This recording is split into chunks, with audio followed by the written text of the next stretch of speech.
मध्य प्रदेश के ग्वालियर शहर से वित्तीय धोखाधड़ी और जालसाजी का एक ऐसा अनोखा मामला सामने आया है जिसने बैंकिंग और फाइनेंस सेक्टर के होश उड़ा कर रख दिए हैं। ग्वालियर के यूनिवर्सिटी थाना क्षेत्र में स्थित एक नामी फाइनेंस कंपनी में करीब 45 लाख रुपए की बड़ी धोखाधड़ी का खुलासा हुआ है।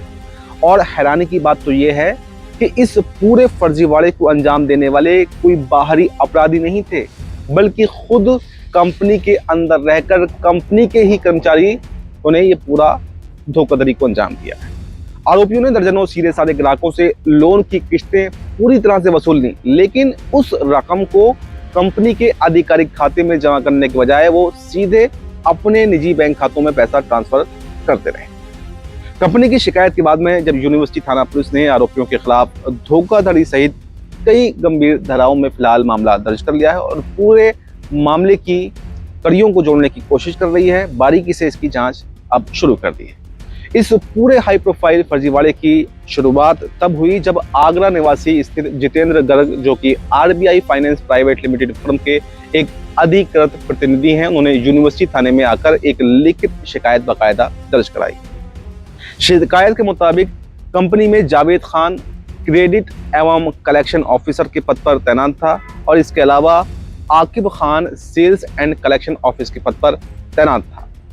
कुछ समय पहले ही कई ग्राहकों ने कंपनी प्रबंधन से इस बात की शिकायत की थी कि वो हर महीने समय के अनुसार अपनी पूरी किस्तें बाकायदा जमा कर रहे हैं, लेकिन फिर भी उन्हें कंपनी की तरफ से मिलने वाली अधिकृत और पक्की रसीदें नहीं दी जा रही हैं।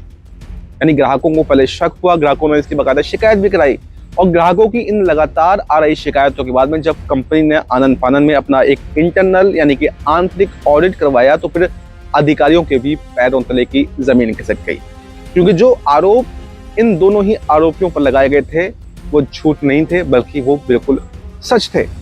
कंपनी की आंतरिक ऑडिट रिपोर्ट में एक एक करके धोखाधड़ी के कई बड़े काले कारनामे उजागर होने लगे और जांच में सामने यह आया कि आरोपी जावेद खान और आकिब खान ने मिलकर करीब 75 से ज्यादा लोन खाता धारकों को अपना शिकार बनाया हुआ है, जो कई महीनों से उनसे वसूली कर रहे हैं। दोनों कर्मचारियों ने इन ग्राहकों से नकद यानी कि कैश और यूपीआई या फिर ऑनलाइन माध्यमों से लाखों रुपए की किस्तें वसूली थी, लेकिन कंपनी के खाते में वो एक भी रुपया जमा कभी हुआ ही नहीं। यानी एक तरफ ग्राहकों को चोट दे रहे हैं, वहीं कंपनी का भी नुकसान कर रहे हैं। ग्राहकों को किसी भी तरह का शक न हो और वो चुप रहे, इसके लिए आरोपी अपने पास से फर्जी रसीदें जो दिखने में हुबहू कंपनी जैसी लगती थी और फर्जी लोन अकाउंट स्टेटमेंट बनाकर ग्राहकों को थमा रहे थे। इस तरह फर्जी कागजातों के दम पर दोनों ही आरोपी महीनों तक कंपनी और ग्राहकों दोनों की आंखों में खुलेआम धूल झोंकते रहे। देखिए, थाना विश्वविद्यालय में एक जो कर सलाहकार बिल्डिंग है, वहाँ पर आरबीआई फाइनेंस कंपनी का एक कार्यालय है। इस कंपनी के दो बर्खास्त लोगों द्वारा, अकबर खान और एक और अन्य व्यक्ति, इन दोनों ने, चूँकि ये कंपनी से बर्खास्त हो गए थे, इन्होंने कंपनी की फर्जी रसीद तैयार करके जो कंपनी के ग्राहक हैं उनसे कई सारे ग्राहकों से लगभग 45 लाख रुपए ठगी करके ले लिए, जिससे कंपनी को इसमें और जो ग्राहकों को घाटा हुआ। इसमें कंपनी की रिपोर्ट पर हमने अपराध पंजीबद्ध किया है। इसमें हम आरोपी की तलाश कर रहे हैं। आरोपी ग्वालियर के रहने वाले हैं। इनको हम टीम लगातार इनकी तस्दीक कर रही है। शीघ्र ही इसमें हम आरोपी की गिरफ्तारी कर वैधानिक कार्रवाई भी करेंगे। साथ ही जो दस्तावेज और जो फर्जी इन्होंने बनाए, कहाँ से बनाए, इसमें और भी जो अन्य आरोपी उनकी भी हम तस्दीक करेंगे। ऑडिट में जब करीब 45 लाख रुपए के बड़े वित्तीय नुकसान की पुष्टि हुई तो कंपनी प्रबंधन ने तुरंत ही बड़ा एक्शन लिया और कंपनी ने सबसे पहले 14 अप्रैल को ही आरोपी जावेद खान की सेवाएं तुरंत ही समाप्त कर दी थी और उसे नौकरी से निकाल दिया गया। वहीं पर कार्रवाई की भनक लगते ही जो दूसरा आरोपी था आकिब खान, उसने भी 23 अप्रैल को कंपनी को अपना इस्तीफा बाहर से ही भेज दिया, जिसे कंपनी ने अभी तक स्वीकार तो नहीं किया है। लेकिन इस कहानी का सबसे चौंकाने वाला पहलू पता है क्या है? वो ये है कि वो नौकरी से निकल जाने के बावजूद भी इन बेखौफ अपराधियों ने अपनी ठगी की दुकान बंद नहीं की, क्योंकि कोई एक्शन तो हुआ नहीं, सिर्फ कंपनी ने निकाला था। वो इसके बाद भी ग्राहकों के घर घर जाकर उनसे किस्तों की वसूली करते रहे और उन्हें बताते रहे कि वो कंपनी में काम करते हैं। साथ ही उन्होंने कई ग्राहकों की ओरिजिनल लोन फाइलें और ब्लैंक चेक भी अवैध रूप से कंपनी से निकलते समय अपने कब्जे में रख लिए थे। और इतना ही नहीं, आरोपियों का दुस्साहस यहाँ पर भी खत्म नहीं हुआ, बल्कि कंपनी ने पुलिस को दी अपनी शिकायत में एक और बहुत गंभीर आरोप लगाया है। कंपनी का दावा है कि उनके पार्किंग यार्ड में सरेंडर किए गए करीब 40 थ्री व्हीलर यानी कि ऑटो रिक्शा वाहन खड़े हुए पाए गए हैं। यानी वो उन्होंने किस्तें ना चुकाने के एवज में उसको सीज किया और कंपनी तक नहीं पहुंचे, वो भी अपने पार्किंग यार्ड में मिले हैं। कंपनी की आंखों में धूल झोंककर और फर्जी कागजात तैयार करके उन सभी 40 सरेंडर थ्री व्हीलर वाहनों को भी वो चोरी छुपे खुले बाजार में उन्हें बेच दिया और उसकी पूरी रकम आपस में दोनों ने बांटी। इस तरह लोन की किस्तों की हेराफेरी से लेकर वाहनों को बेचने तक पूरे अगर देखें तो 45 लाख रुपए से भी ज्यादा का चूना उन्होंने कंपनी को सीधे तौर पर लगाया है।